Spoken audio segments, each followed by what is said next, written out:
नमस्कार, मैं श्रमिता और आप देख रहे हैं खबर हंट। दिल्ली की सियासत एक बार फिर गर्मा गई है। मुद्दा है मद्रासी कैंप में हुए बुलडोजर एक्शन का, जहां एक तरफ गरीबों की झोपड़ियों पर चली जेसीबी, वहीं दूसरी तरफ उठी है राजनीतिक बयानबाजी की आंधी।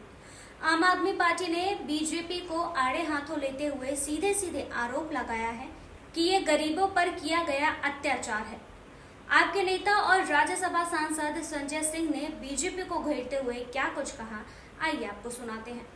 तो कल हम लोग गए थे वजीरपुर, जहां हमने देखा कि यूपी, बिहार, पूर्वांचल के लोगों का घर किस तरीके से कुचल के बर्बाद कर दिया बीजेपी के बुलडोजर ने। आज यहां पे आए हैं मद्रासी कैंप। तो बिहार से लेके मद्रास तक जो भी दिल्ली में रहने वाला है, गरीब आदमी है, परिश्रम करता है, मेहनत करता है, मजदूरी करता है, ठेला लगाता है, वो बीजेपी वालों की आंख की किरकिरी बन गया है। उसको बीजेपी खत्म करना चाहती है।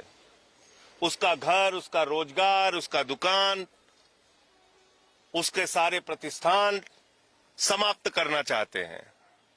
यहां पे 50 साल से ये मद्रासी कैंप की बस्ती बनी हुई है, 50 साल से। और आपने इसको जमींदोज कर दिया, बिल्कुल बुलडोजर चला के खत्म कर दिया पूरी बस्ती।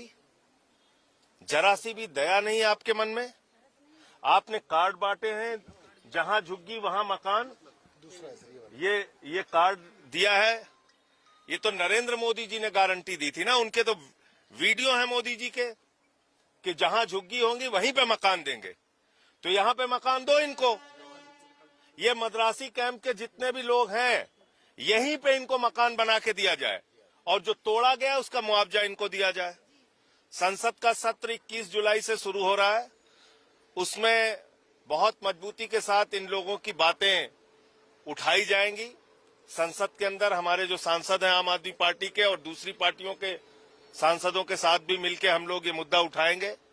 और दूसरा, जितने भी दिल्ली के झुग्गी वाले हैं उनके साथ सौरभ भाई, संजीव जी, अखिलेश, हमारे सारे, और यहाँ प्रवीण है, सारिका, ये सब इनकी लड़ाई पहले से लड़ते रहे। सबको हम लोग लामबंद कर रहे हैं। केजरीवाल साहब ने चुनाव के पहले ही चेताया था कि गलती से अगर बीजेपी आ गई तो गरीबों की झुग्गी तोड़ देगी, और वही काम बीजेपी कर रही है। तो इनके खिलाफ सड़क पे भी लड़ाई लड़ेंगे और इनके खिलाफ संसद में भी लड़ाई लड़ेंगे। भारतीय जनता पार्टी के गरीब विरोधी चेहरे को बेनकाब करेंगे और हम इनके हक के लिए, इनके अधिकारों के लिए। इनका मंदिर भी तोड़ दिया, ये मंदिर था, मंदिर तोड़ दिया, इनके घर तोड़ दिए। ये इसमें बहुत सारी महिलाएं ऐसी हैं जो मेहनत मजदूरी करती हैं, बहुत से लोग ऐसे हैं जो ठेला लगाते हैं, तो सब कुछ इनका बर्बाद कर दिया। और ये जमीनें भारतीय जनता पार्टी रिश्वत लेके, भ्रष्टाचार करके, करोड़ों की डील करके अपने दोस्तों को देना चाहती, अपने व्यापारी, बड़े बड़े पूंजीपति दोस्तों को देना चाहती। इस मंशा के साथ ये जमीनें जो है वो खाली कराई जा रही हैं और इनके घर तोड़े जा रहे हैं। इसी मुद्दे पर आप दिल्ली के प्रदेश अध्यक्ष सौरभ भारद्वाज ने भी तीखा हमला बोला। उनका क्या कुछ कहना था, आइए सुनिए। देखिए, ये तो इतना बड़ा धोखा है जो भारतीय जनता पार्टी ने इन लोगों को दिया है, और आज इन गरीबों की आवाज सुनने के लिए कोई जो है भारतीय जनता पार्टी का नेता, यहाँ का विधायक, यहाँ का सांसद, यहाँ की मुख्यमंत्री नहीं आ रही है। मगर हम लोग इनके साथ हैं और इनकी लड़ाई सड़क से लेकर संसद तक लड़ी जाएगी। आम आदमी पार्टी एक एक झुग्गी में जाएगी, हर झुग्गी के अंदर जाएंगे और उनको बताएंगे कि अगर आप लोग एक नहीं हुए तो भारतीय जनता पार्टी धीरे धीरे सबका यही जो है हश्र करेगी। अब बारी थी पलटवार की, और जवाब दिया है दिल्ली की मुख्यमंत्री रेखा गुप्ता ने।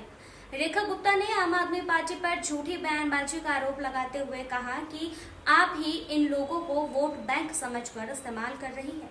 तो दिल्ली में एक बार फिर बुलडोजर की गूंज सियासी गलियारे में भी सुनाई दे रही है। अब देखना यह है कि इस जमीन की लड़ाई आने वाले वक्त में किसकी जमीन तैयार करती है, जनता की या राजनीति की।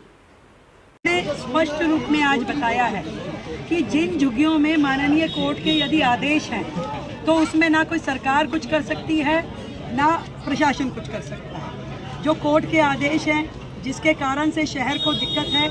आज मद्रासी कॉलोनी की सच्चाई ये है कि वो बारापुल्ला जो नाला है उसके तट पे बसी हुई है और माननीय कोर्ट ने लगभग 4 बार इस बात को दोहराया कि इन झुग्गियों को हटाना ज़रूरी है ताकि उस नाले तक मशीनें जा पाएँ, वहाँ पे सफाई हो पाए। नहीं तो पूरी दिल्ली में फिर से जैसे 2023 में बाढ़ आई थी वैसी ही बाढ़ आने की आकांक्षाएं बन जाएगी। तो माननीय कोर्ट के आदेश का उल्लंघन कोई कर नहीं सकता। वहाँ के उस कैंप के लोगों को मकान भी दिए गए हैं और उनको वहाँ शिफ्ट भी किया गया है। इसी तरीके से बाकी जगह भी जहाँ भी 3 जगह दिल्ली में एक्शन हुए उसके साथ में एक रेलवे कॉलोनी पे पूरा का पूरा रेलवे ट्रैक पे लोगों ने मकान बना रखे थे जो कि रेलवे के द्वारा ही एक्शन हुआ। तो अगर किसी की जान माल की हानि हो जाए, कोई बच्चा अगर रेलवे के नीचे आ जाए, रेल के नीचे आ जाए, तो कौन जिम्मेदार होगा भाई? सौरभ भारद्वाज जिम्मेदार होगा कि आतिशी जिम्मेदार होगी कि केजरीवाल जिम्मेदार होगा? क्योंकि हमें दिल्ली की जनता की चिंता है। आज यदि कोर्ट ने किसी चीज़ के आदेश दिए तो कोर्ट सोच समझ के आदेश देता है। उनको समझ में है कि ये क्या चीज़ ज़रूरी है।